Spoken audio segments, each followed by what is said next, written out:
آدما وسیله نیستن که هر وقت خواستی باشن، هر وقت هم نخواستی پرتشون کنی یه گوشه. چرا حرف مردم اینقدر برات مهمه؟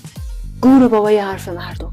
این مردم مثل خاکسپاری اگه بارون بیاد تو مراسم شرکت نمیکنن تا لباسشون خیس نشه.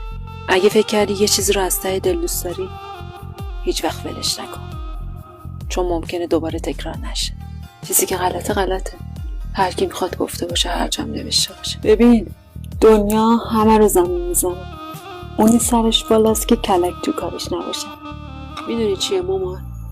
آدم بمیره خیلی بهتر از اینه که خون باشه ولی فکر کنه سال. مامان بابا خیلی خوبه، به خدا وقتی نیستم میفهمی. اگه همیشه همین کارو بکنی، محکم راه بری، محکم حرف بزنی و محکم وایسی و خودت بگی تو یه آدم برنده ای، آدم ها همینجوری تو رو میبینن. زیادم که نجیب باشی با اسب اشتباهت میگیرن.